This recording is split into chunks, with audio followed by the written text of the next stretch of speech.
आप सभी को राधे राधे, जय श्री कृष्णा। मैं सूर्यकांत द्विवेदी कैवल्य ग्रुप की ओर से आप सभी लोगों का एक बार पुनः से हार्दिक स्वागत करता हूं। आप सभी लोगों का एक बार पुनः से हार्दिक अभिनंदन करता हूं। जैसा कि आप सभी लोग जानते हैं, आज महाभैरवाष्टमी का महापर्व है और बहुत से सिद्ध साधक जन इस महापर्व का बेसब्री से इंतजार कर रहे थे और ये इंतजार पूर्ण भी हुआ। मैं कोई भी नई जानकारी आप लोगों को आज प्रदान करूं इससे पहले आज भगवान भैरव के प्राकटोत्सव की आप सभी लोगों को कैवल्य ग्रुप की तरफ से हार्दिक शुभकामनाएं। ये भैरवाष्टमी आप सभी लोगों के जीवन के दुखों को दूर करे, आप सभी लोगों का जीवन आनंदमय हो। भगवान काल भैरव जी के श्री चरणों में ऐसी प्रार्थना और आप सभी लोगों को पुनः से कैवल्य ग्रुप की तरफ से हार्दिक शुभकामनाएं। ये जो जानकारी मैं आप लोगों को आज देने जा रहा हूँ, आप सभी लोग जानते हैं कि परसों मैंने एक वीडियो आप लोगों को प्रदान किया था, भगवान भैरव की स्वर्ण भैरव आकर्षण साधना स्वयं करने की विधि बताई थी और आप जो है केंद्र से भी करवा सकते हैं, ये विधि बताई थी। और उसके अगले दिन एक वीडियो प्रसारित किया गया जिसमें 4 साधनाएं निःशुल्क प्रदान की गई हैं, जिसमें माता धन आकर्षण के लिए माता लक्ष्मी की अखंड लक्ष्मी साधना, ज्वालामुखी साधना, नरसिंह उच्चाटन और खड्ग रावण मंत्र साधना, ये 4 साधनाएं निःशुल्क भी प्रसारित की गई हैं। तो इन सभी के जो है पर्पस में आप लोगों को ये सावधानी और चेतावनी वीडियो के तौर पे आप लोगों को ये दिया जा रहा है। तात्पर्य ये है कि जो लोग केंद्र से स्वर्ण भैरव साधना लेकर के खुद कर रहे हैं या केंद्र से जुड़ करके करवा रहे हैं, केंद्र के आचार्यों द्वारा करवा रहे हैं, ये दोनों लोगों के लिए, और जो लोग चारों निःशुल्क साधना का परम लाभ प्राप्त कर रहे हैं, उन सभी लोगों के लिए जानकारी सुननी परम अनिवार्य है। सावधानी अगर नहीं करेंगे, परहेज नहीं करेंगे, तो औषधि का या साधना का पूर्ण फल नहीं मिलेगा। जैसे कि किसी को शुगर हो गया हो तो उसमें जो है शुगर की दवाई खाई जा रही हो और उसके बाद चीनी भी खाया जा रहा हो, तो उसका कोई असर नहीं है, वो दवाई खाने का कोई वो औचित्य नहीं हुआ, परहेज जरूरी है। तो 7 दिन की ये साधना करनी भी है, स्वर्ण भैरव साधना या अन्य जो भी साधनाएं हैं, आज केंद्र से जुड़ के करवा रहे हैं तो 7 दिन तक ये साधना करवाई जाएगी। तो 7 दिनों तक जो साधना कर रहे हैं या जो केंद्र के द्वारा करवा रहे हैं, दोनों प्रकार के लोगों के लिए, और जो निःशुल्क साधना कर रहे हैं या केंद्र द्वारा करवा रहे हैं, उन सभी लोगों के लिए जरूरी है कि 7 दिनों तक, मतलब आज से लेकर के 7 दिनों तक किसी भी प्रकार का मांस, मदिरा, अंडा वगैरह का सेवन नहीं करना है। जो जिनके नाम से संकल्पित है, जो स्वयं साधना कर रहे हैं, या जो लोग केंद्र से अपने नाम का जो है साधना करवा रहे हैं, जब केंद्र पर आपने मैसेज किया होगा तो आपको पूछा गया होगा कि किसके नाम से साधना करवानी है, तो जिसके भी नाम से साधना हो रही है उस व्यक्ति को ये निषेध है।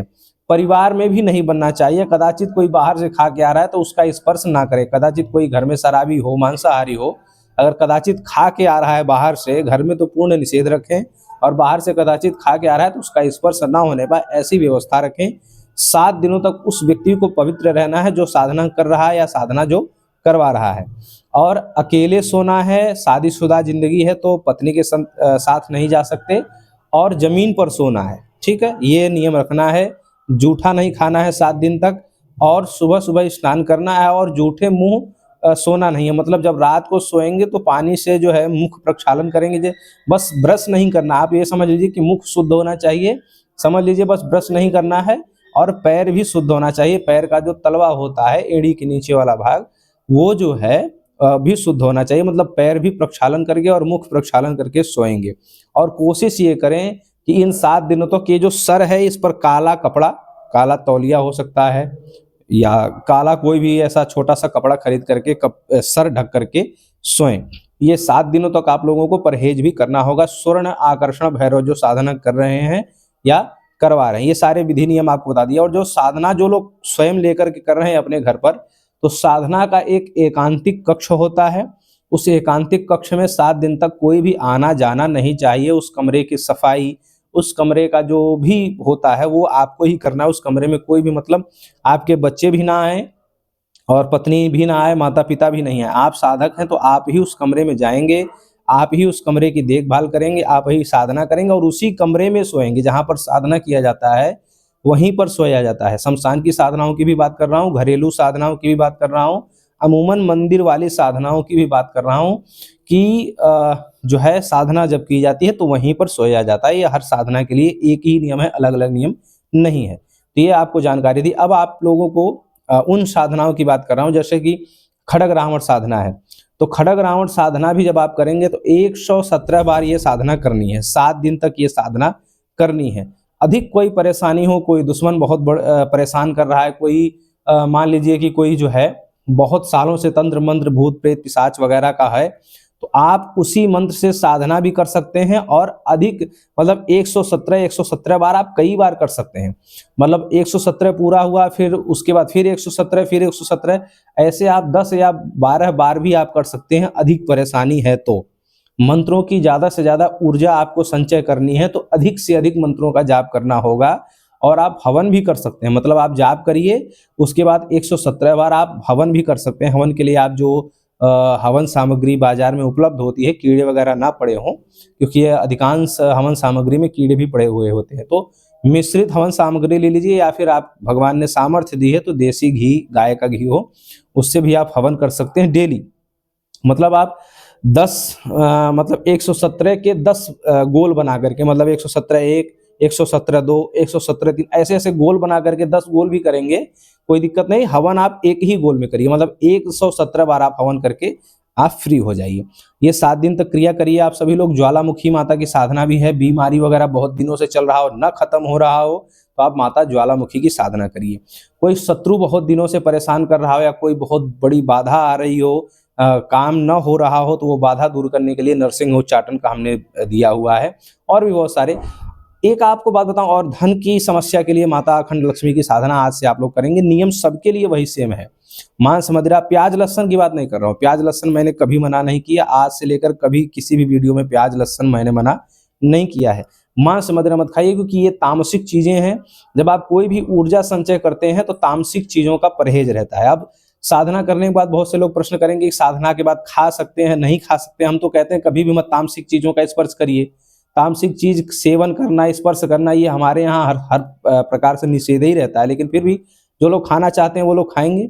लेकिन कहने का अभिप्राय ये है कि फिलहाल ये 7 दिन तक स्पर्श भी ना करें, ऐसे व्यक्तियों का भी स्पर्श ना करें जो लोग मांस मदिरा का सेवन करते हैं। उसके बाद आपका स्वाभाविक जो इच्छा होगा वो करिएगा, लेकिन पूर्ण फल प्राप्त करना चाहते हैं तो ये नियम जो है करिए।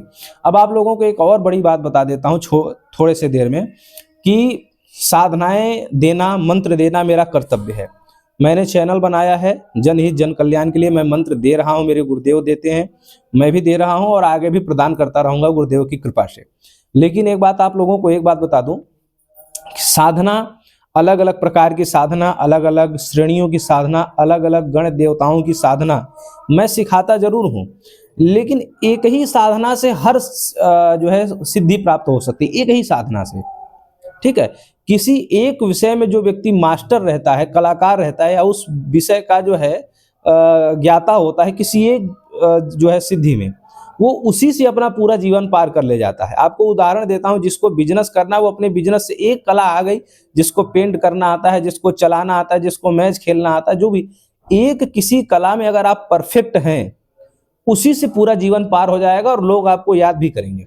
तो हम साधनाएं हम देते हैं, माता शारदा की साधना दी जाती है, भैरव भगवान की दी जाती है, लक्ष्मी माता की दी जाती है, दुर्गा माता की दी जाती है, कामाख्या माता की दी जाती है, अपने कुल देवी देवता, इष्ट देवता आदि की साधना भी दी जाती है। बहुत लोग नवग्रहों की भी साधना करते हैं, नवग्रहों में भगवान शनि देव, भगवान सूर्य देव आदि की साधना अलग अलग से करते हैं। तो कहने का अभिप्राय यह है कि मनवांछित कामना को पूर्ण करने के लिए अलग अलग साधनाएं करता है, साधक को जानकारी होती हो तो दूसरों को प्रदान करता है। लेकिन आप कोई एक साधना बदलिए मत, जो एक साधना आप जीवन में पकड़ लीजिए, उसी को पकड़ करके चलिए। उसी एक ही साधना से धीमे धीमे आपको ऐसा ज्ञान होने लग जाएगा कि हम इसी साधना से अच्छा पैसा भी कमा सकते हैं, इसी साधना से भूत प्रेत भी दूर कर सकते हैं, इसी साधना से शत्रु से भी बच सकते हैं, या इसी साधना से हम जो है व्यापार वगैरह में वृद्धि प्राप्त कर सकते हैं, इसी साधना से हम प्रमोशन कैसे प्राप्त कर सकते हैं, इसी साधना से कर्ज कैसे दूर कर सकते हैं, इसी साधना से दरिद्रता कैसे दूर कर सकते हैं, और इसी साधना से कोर्ट कचहरी वगैरह से कैसे बच सकते हैं। एक ही साधना से, वही एक ही मंत्र रहेगा, वही साधना का वही प्रकार रहेगा, लेकिन धीमे धीमे करते करते पता चल जाता है कि ये ऐसे करेंगे तो ऐसे हो जाएगा।